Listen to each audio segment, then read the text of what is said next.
Hi everyone. Today I am going to be talking about something that is such a close topic to my heart, and I am talking about intimate partner violence, domestic violence, more specifically against women.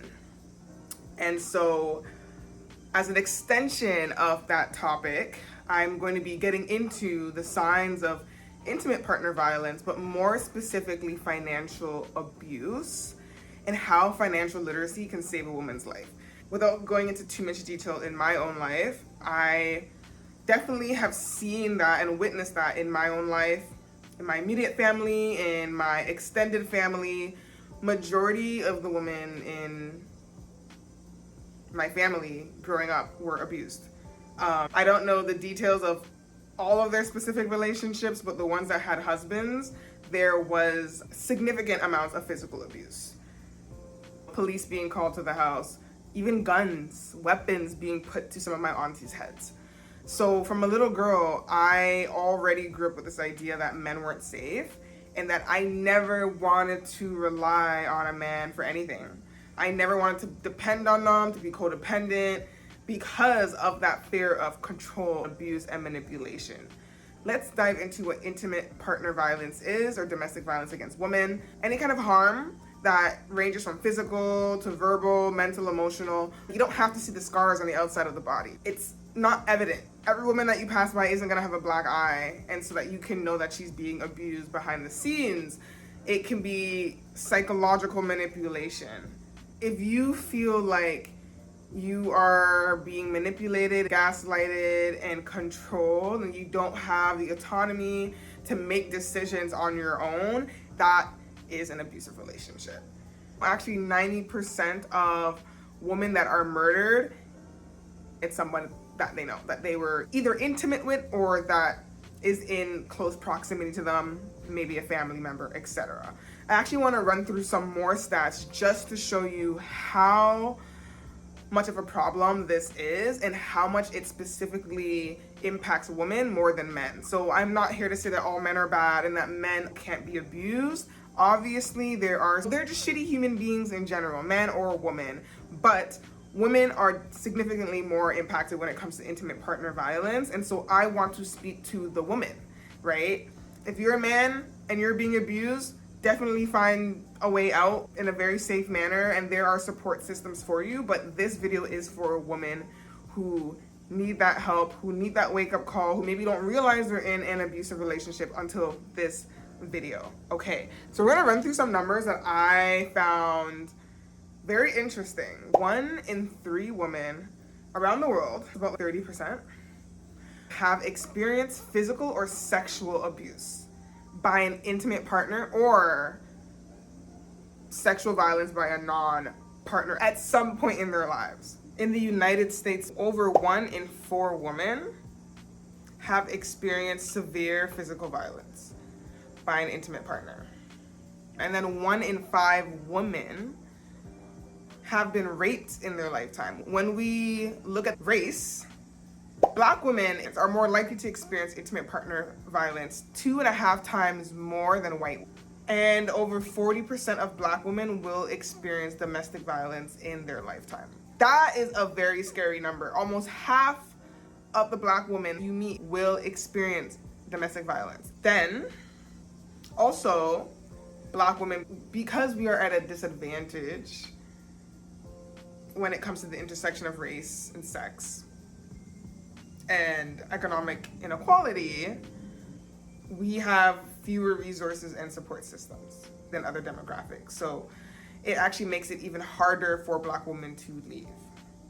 And so this is why I wanted to make this video, because I wanted to spread the importance as to why financial literacy can actually save your life. If you are a woman and you're watching this video, knowing how to budget and invest and build a good credit score, what financial abuse is, like all these things are important so that you can prevent yourself from being taken advantage of by the opposite sex or by anybody, right? Because it's not just men that can contribute to financial abuse. It's a human issue, but significantly affects women more. 99% of women that are experiencing intimate partner violence also are being financially abused. So you cannot have abuse without finances playing some part of it in a relationship. That really blew my mind. So if it's physical, there's also some financial abuse. If it's mental, there's financial abuse happening there. I know from experience, the first situationship and the first man that I ever loved and had an experience with, sexual experience with, as well as romantic, definitely would use money as a way for me to prove my love for him. So don't let that be you. Don't let that be you. Here are some examples of financial abuse to spot it out and decide if this has happened to you in the past or if it is currently happening to you in an existing relationship. So, controlling access to money.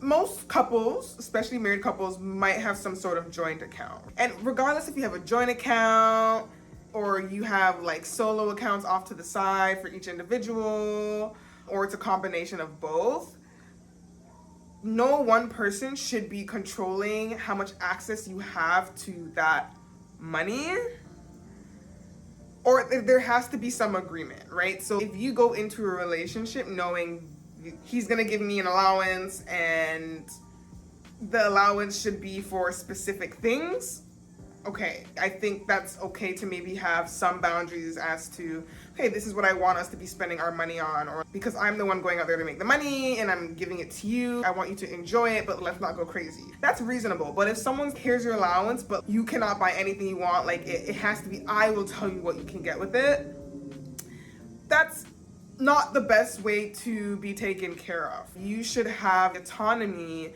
with what you've been gifted. If someone gifts you $100, they're gifting you $100. They shouldn't really be telling you what to do with that $100, right? But controlling access, especially if it is your money, if it's been told that it is your money, if you have gone to work or you're running a business and you have earned that money for yourself, there is no reason why someone should be telling you what you can and cannot do.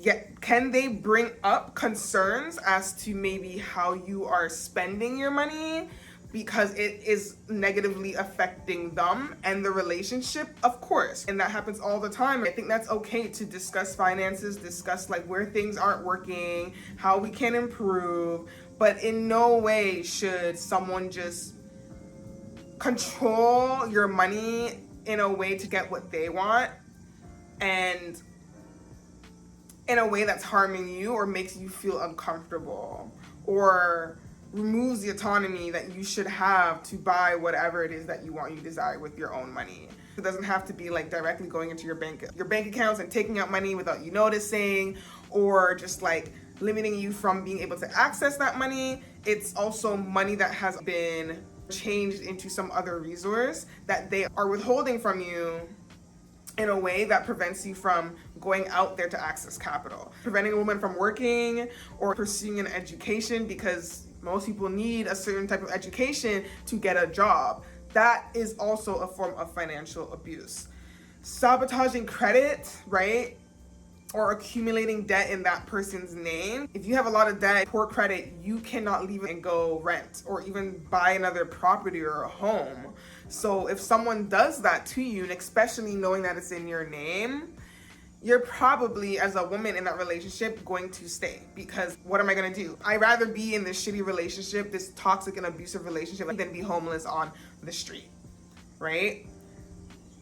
So you're put in these conflicting situations where it's like you have to accept the lesser of two evils, and most people would prefer to just stay in a relationship that they're familiar with. So that's a really big one. Taking money out of accounts, hiding it, pretending that you didn't, or any other financial assets, taking the car away, even if it's in her name, selling it without her permission. Those are huge red flags. Nobody should be making financial decisions with your money and with the money that you use to buy things.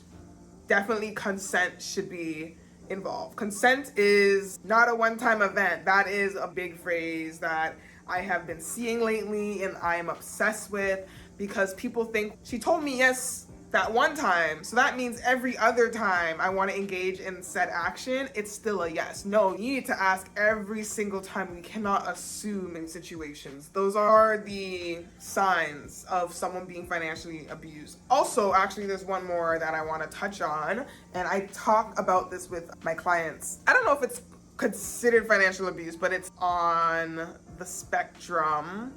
Manipulation and gaslighting and just being guilted into having to help someone financially. Everyone's been in this situation where someone that you know has asked you for money. We all go through hard times. You should be comfortable asking for help. I don't want us to be hyper independent. Black women have an issue with that already, being the strong Black woman, not asking for help.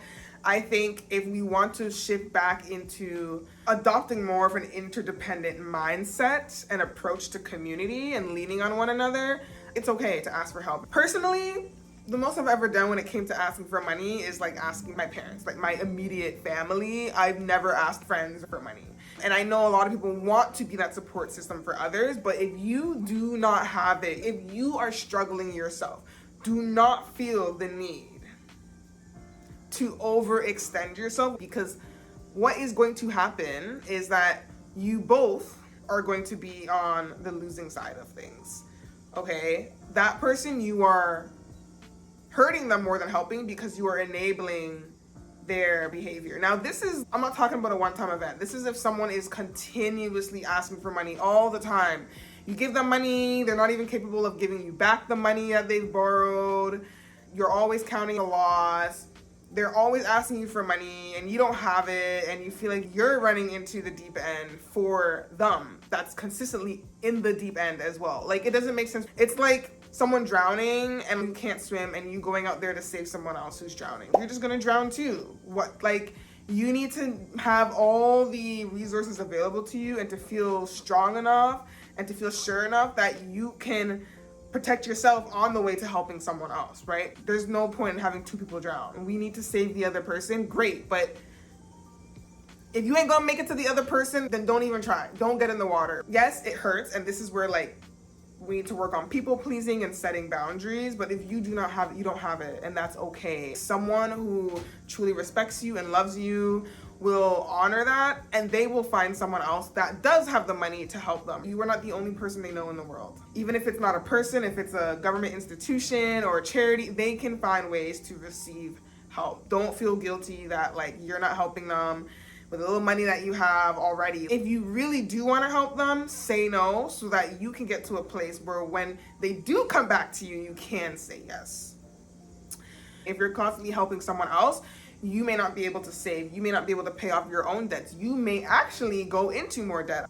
So why all of this is so important? Like I said, women need to be financially savvy, because it's not about just knowing the signs. It's about preventing yourself from getting into it in the first place. So if you're someone who knows what it looks like to budget and manage her own money and be in control of her own money, you're going to be so much more confident when you enter a relationship with someone else, and you're going to have your own routines and systems, and it's not going to be easy for someone to just say, stop budgeting, I'll do it, because you've already embodied that habit and got used to looking at your money, looking at your expenses and your income, your expenses going out, your income coming in, and putting money into a savings, etc., etc. Also knowing that everyone, man or woman, should have a savings account, should be investing for their future, because you don't know when emergencies will come up and you need to take from something.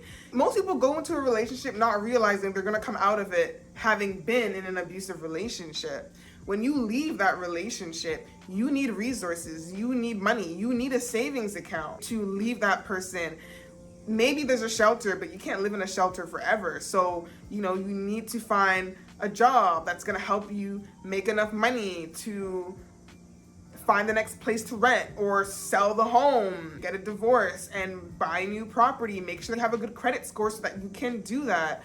So don't wait until you are in these life or death situations. For some women, this is life or death, right? If they leave, it takes 7 tries for someone to leave successfully. So if you are someone going into a relationship that is abusive, not recognizing that most of the time you're leaving the relationship with very little funds and access to capital, right? So even if you do leave the relationship with nothing, having that financial literacy in hand, you can build yourself back up, right? Everything might go through the window once you're in the relationship. You're like, yeah, I'm supposed to save, but whatever. My partner said he'll take care of it, and then it just funneled into him taking care of it, and then me not getting anything, and then him controlling. Okay, that happened. We can't change the past. When we move forward, we know how to pick ourselves back up again, because before you met him, you were saving, building up your credit score, paying off your debt, so you can do it again. So it's okay, you have all this debt. Yes, it sucks, but we're gonna release the shame and guilt because you're just too much of a good person. It is not a crime for loving too much, for caring too much. I'd rather have cared too much and loved too much than to be the person on the other end committing the crime, right? Committing the physical, verbal, mental, psychological abuse. So release the shame, release the guilt. They will find their karma. They will have to make peace with what they did. You need to make peace with what you did and know that you can rebuild. People rebuild all the time. Understanding what financial resilience is and embodying it and realizing like it is possible for you. You've done it before, you can do it again. Even if you've never done it before, you can do it, right? Because there was a point where I never knew how to save and budget, and eventually I became comfortable with understanding money and managing money and navigating that relationship. So I know it is possible. That is why I became a wealth coach, because I wanted to empower other women to know you can do it too. You can be a badass investor. Research has already proven that women are better investors. So we need to start embracing that, embodying and stepping into that version of ourselves that's confident with our finances. If you were in a place where you're like, I'm ready, right? I need to get my money shit together so that I can leave this situation. Or I just want to get my money shit together in general. Like, I just want to be a baddie who's good with her money and never allows a man to control me and manipulate me and tell me that I'm not good enough to manage my money. Head to my website, book a call. We can have a chat to see where you're at in your journey and what I can help you with. I want to make sure that finances is not the number one reason why you cannot leave a relationship. So if you agree with this video, if it resonated with you, please subscribe, and I will see you again in the next video.